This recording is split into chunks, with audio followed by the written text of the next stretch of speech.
வணக்கம்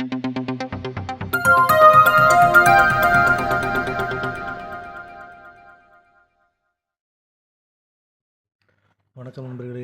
எல்லோரும் எதிர்பார்த்துட்டு இருந்த டிஎன்பிசி குரூப் 1 நோட்டிஃபிகேஷன் 23ஆந்தேதி வந்திருக்கு. அது என்னங்கிறத கொஞ்சம் டீட்டெயிலாக பார்ப்போம். அட்வர்டைஸ்மெண்ட் நம்பர் பார்த்திங்கன்னா 736, நோட்டிஃபிகேஷன் நம்பர் 5/26. ஓகேவா?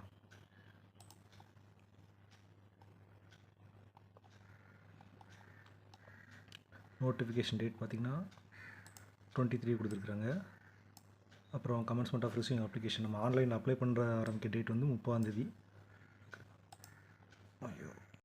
நோட்டிஃபிகேஷன் டேட் பார்த்திங்கன்னா சொன்ன மாதிரி 23ஆந்தேதி கரெக்டாக கொடுத்துருக்காங்க. நம்ம அப்ளை பண்ணுற டேட் பார்த்திங்கன்னா 30ஆந்தேதி தான் ஆரம்பிக்குது. லாஸ்ட் டேட் வந்து 27ஆந்தேதி ஜூலை மாதம் வரை நைட்டு 11:59 வரை அப்ளை பண்ணிக்கலாம். ஏதாவது கரெக்ஷன் இருக்குது அப்படின்னா அவங்ககிட்ட கொடுத்துருக்க டைம் பீரியட் வந்து ஆகஸ்ட் 2 ஆகஸ்ட் 4 வரை ஏதாவது கரெக்ஷன் இருந்துச்சுன்னா அதை செக் பண்ணிக்கலாம் மாதிரி போட்டுருக்காங்க.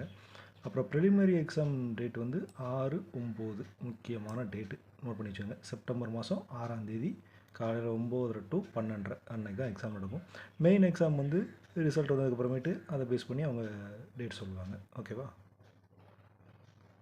அடுத்து இதெல்லாம் நம்ம யூஸ்வலாக அப்ளை பண்ணுறது தான். ஒன் டைம் ரிஜிஸ்ட்ரேஷன் இருக்கணும். அதிலேருந்து குரூப் 1க்குள்ளே லிங்க் வரும், அதில் போய் அப்ளை பண்ணிக்கலாம். யூஸ்வலாக வேக்கன்சி போட்டுக்கிறாங்க. டிசி டெப்யூட்டி கலெக்டர் 12 வேக்கன்சி போட்டுக்கிறாங்க. ஆனால் இது வந்து ஆஸ்க் போட்டிருக்காங்க. இது வந்து நோட்டிஃபிகேஷன் எப்படி சொல்ல, வேக்கன்சி வந்து சேஞ்ச் ஆகும். கண்டிப்பாக இன்க்ரீஸ் ஆகிறதுக்கான காரணங்கள் இருக்குன்றக்காக தான் இந்த மாதிரி ஸ்டார்லாம் போட்டு வச்சுருக்காங்க. வேக்கன்சி பார்த்திங்கன்னா போன வருஷத்தை விட இந்த வருஷம் வந்து கொஞ்சம் கம்மி தான்.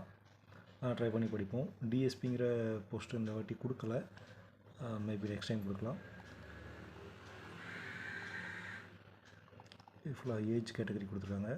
அதாவது other than SC, ST, BC, MBC இவங்களை தவிர மற்ற எல்லாத்துக்கும் ஏஜ் கேட்டகரி பார்த்திங்கன்னா 34, மோஸ்ட்லி 34, 35 அந்த மாதிரி இருக்குது. இது யார் என்ன கேட்டகரியில் வருவோம் கொஞ்சம் நீங்கள் பார்த்துக்கோங்க. எஸ்சி, எஸ்டி கேட்டகரிக்கு மட்டும் ரிலாக்ஸேஷன் உண்டு. மேக்ஸிமம் ஏஜ் 39 வரை பார்த்துக்கலாம்.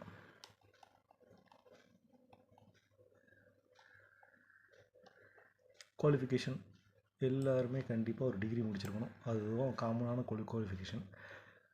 எல்லா போஸ்டிங்க்கும் தேவையானது ஒரு டிகிரி. ஓகேவா?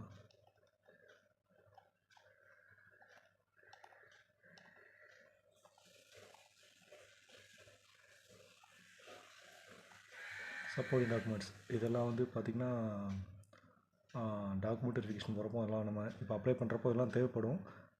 10th ஸ்டாண்டர்ட் சர்டிஃபிகேட்டு,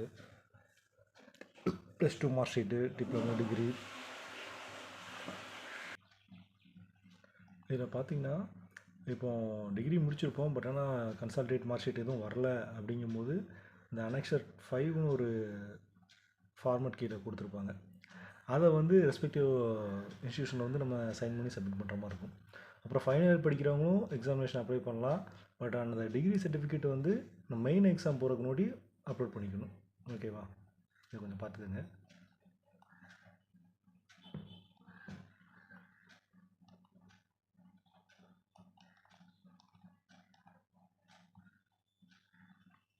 அப்புறம் எல்லாத்துக்குமே மெடிக்கல் ஸ்டாண்டர்ட் வந்து ஸ்டாண்டர்ட் 3 இல்லை 3 விட அதிகமாக இருக்க மாதிரி பார்த்துக்கணும். இது ஃபுல்லாக ஆஸ் யூஷுவல் போன வருஷம் அந்த மாதிரி தான் இருக்குது. பெஞ்ச்மார்க் டிசபிலிட்டிஸ் எக்ஸாம் பக்கம் தரலாம். இதுதான் நம்ம முக்கியமான பேட்டர்ன். ப்ரிலிம்ஸ் வழக்கம் போல் ஜிகே ஜென்ரல் ஸ்டடீஸ் வந்து 170 மார்க்ஸ் இருக்குது. ஆப்டிடியூட் அண்ட் மென்டல் எபிலிட்டி இது வந்து எஸ்எஸ்எல்சி ரேஞ்சில் இருக்கும். 25 மார்க்ஸ். மொத்தம் 200 கொஸ்டின், ஒன்றுக்கும் 1.5 மார்க்கு, மொத்தமாக 300 மார்க்கு, 3 மணி நேரம் எக்ஸாம். ஓகேவா? மினிமம் குவாலிஃபிகேஷன் எஸ்சி, எஸ்டி கேண்டிடேட்ஸ்க்கு வந்து 90, மற்றவங்களுக்கு 120, 120 வச்சுருக்காங்களா? எல்லாமே ஓஎம்ஆர் ஷீட் தான், ஆன்லைன் எக்ஸாம் கிடையாது. ஓஎம்ஆர் ஷீட்டை நம்ம மார்க் பண்ணுற மாதிரி இருக்கும். By language Tamil and English. ஓகேவா? இது டிஸ்கிரிப்டிவ் கிடையாது, அப்ஜெக்டிவ் தான். ஓகேவா? இதை கிளியர் பண்ணதுக்கப்புறமேட்டு மெயின்ஸ்க்கு போகிறோம். மெயின்ஸ் வந்து மொத்தம் 4 பேப்பர் இருக்குது. ஃபஸ்ட்டு தமிழ் எலிஜிபிலிட்டி டெஸ்ட் கண்டிப்பாக மேண்டேட்ரி 100 மார்க்கு. அதுக்கப்புறம் ஜென்ரல் ஸ்டடீஸ் 1, 2 3 எல்லாமே 250 மார்க்ஸ் மொத்தம். அதுக்கப்புறம் லாஸ்ட்டாக இன்டர்வியூ 100 மார்க், மொத்தமாக 850 மார்க். ஓகேவா? இது வந்து டிஸ்கிரிப்டிவ் தான். இதிலலாம் வந்து அப்ஜெக்டிவ் கிடையாது, டிஸ்கிரிப்டிவ். தமிழ் மட்டும் தமிழ் லாங்குவேஜில் இருக்கிற மாதிரி இருக்கும், மற்ற எல்லாமே by language, Tamil and English. ஓகேவா? இப்போ ரிசர்வேஷன் இதெல்லாம் வழக்கம் போல் எப்போவும் வருஷம் வருஷம் கொடுக்குற மாதிரி தான் கொடுத்துருக்காங்க.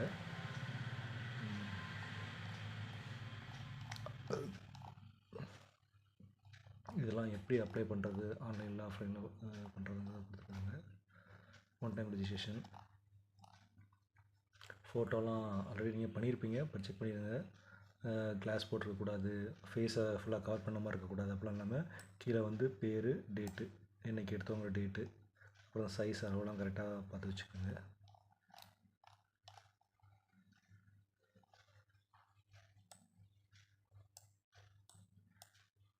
இதெல்லாம் எக்ஸாம் சென்டர்ஸ். இந்த ஊரில் மோஸ்ட்லி லோக்கல்லே போடுங்க. எந்த ஊரில் எக்ஸாம் எழுத போகிறோமோ அந்த ஊர் எக்ஸாம் சென்டர்ஸ் இதெல்லாம்.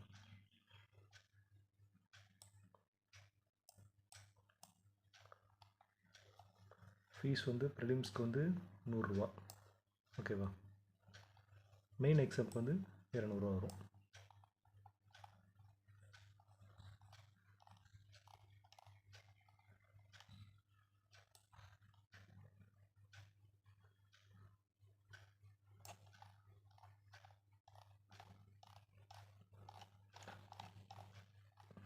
அவ்வளோதாங்க.